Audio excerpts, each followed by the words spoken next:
Облыс әкімі Нұрлыбек Нәлібаев білім ордасының ашылу рәсіміне қатысып, жерлестері мерекемен құттықтады. Күні кеше елімізде өткен мәжіліс пен барлық деңгейдегі мәслихат депутаттарын кезектен тыс сайлауда белсенділік танытқан жұртшылыққа алғыс білдірді. Сыр елі сындарлы сәтте сыр бермей, ауызбіршіліктің жоғары үлгісін көрсетіп, республика бойынша көрсеткіште 67-21%-бен бірінші орынға қол жеткіздік.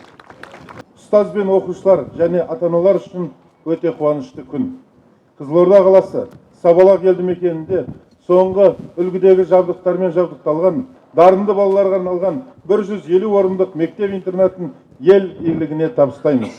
Мектеп құрылысына бюджеттен 923 миллион теңге қаржы бөлінді. Жаңадан ашылған білім ордасы 150 орынға лайықталған, және де оған қоса интернатта мектептің ішінен қарастырылған. Демек, мұнда білім алатын оқушылар 5 күн осы жерде жатып оқуға мүмкіндік алады. Айта кету керек, бұл мамандандырылған мектепке 7-11 сынып оқушылары арнайы тест тапсыру арқылы ғана қабылданатын болады. Мамандандырылған 285-ші мектеп-лицей интернат ашылды.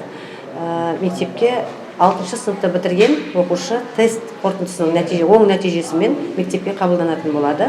Осы оқу жылының 4-ші оқу тоқсанында оқу процесі басталатын болғандықтан, қазіргі таңда 7-8 сынып оқушылары арнайы сынақ тапсырып, қазір 75 оқушы мектепке қабылданды.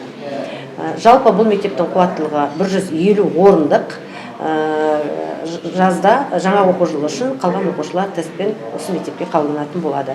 Мектеп жалпы Қызылорда қаласындағы барлық мектептердегі оқушыларға арналған, 6-шы сыныпты бітірген қала мектептеріне арналған мектеп-интернат. Мектеп-интернат жалпы түске дейінгі жалпы білім беретін басқа білім беру ұйымдары сияқты түске дейін бағдарламаны меңгерсе, түстен кейін жаратылыстану, математика және ағылшын тілі пәндерін тереңдетіп оқытатын болады. Мектепте 150 балаға арналған интернатымен оқушылар 100% интернатпен қамтылады және 4 мезгіл тегін тамақпен қамтамасыз етіледі. Айта кету керек, аймақтағы еңбек нарығының сұранысына сай мамандықтарды игеру үшін тұрмысы төмен отбасы балаларына облыс әкімінің 100 гранты бөлінген болатын. 100-ден аса оқушы халықаралық және республикалық олимпиадалар мен ғылыми жобалар конкурсының жеңімпазы атанды. Назгүл Қаштева, Нұрдәулет Сәду, Сәлуен Нұрпейісова, Қызылорда қоғамдық телеарнасы.